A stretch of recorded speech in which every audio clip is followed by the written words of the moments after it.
friends, it's your Bad Couch Guru, Lynn Lindberg, and today I'm going to answer the question, could I ever bike 100 miles in a day? And today I am dedicating this episode to a listener of ours, Cora. I know that someday you and somebody special in your life who will remain nameless probably will ride 100 miles together someday. And right now you probably think it's impossible or it feels huge, but I think you'll actually like it and I think you can do it. So this is to Cora and to anybody else who's thinking about asking that radical, crazy question.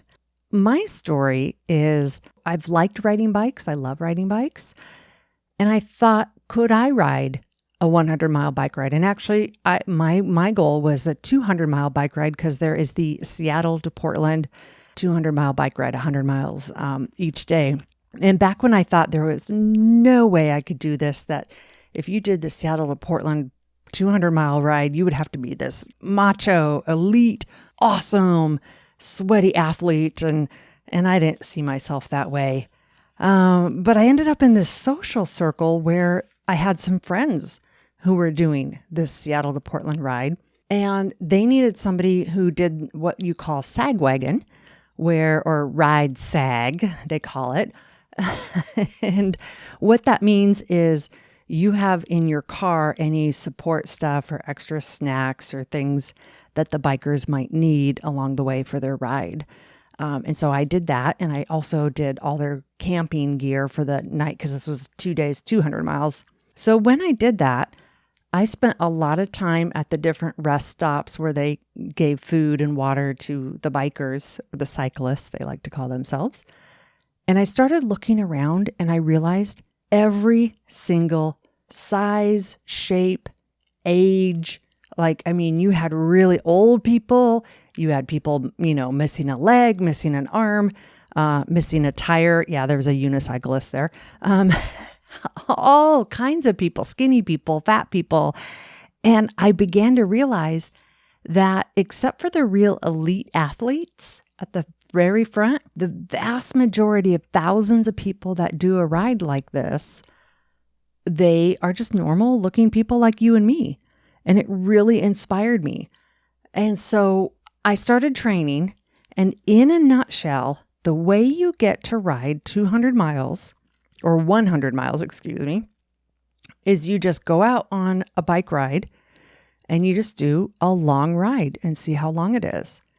And then you'll know how far you can go. Maybe only 5 miles. That's okay. And then you just keep riding several times a week and you just keep riding more and more. And you'll very soon and quickly get sucked into the bicycle community.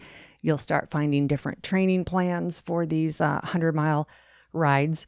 But essentially what it comes down to is time on the bike seat, period.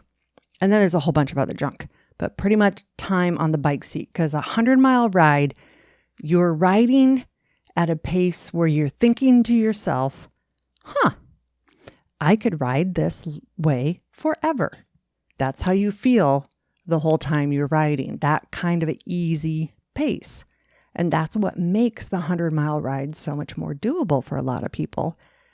The only thing that usually makes it not doable is if you try to do too many miles at once too quickly and your joints and your ligaments or shoulders or elbows haven't built the strength and stamina. That's usually what makes people fall out of those rides.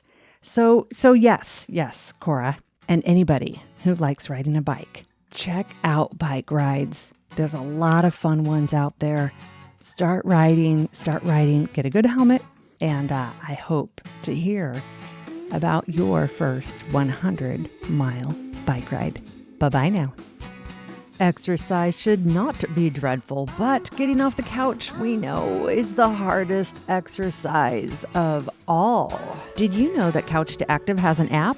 It's the easiest way to keep track of and follow the Couch to Active podcast. So head on over to your app store, and it doesn't matter whether you're on an iPhone, a tablet, or an Android device. Search for Couch to Active, that's T-O Active. Download the app and check it out. Bye-bye now.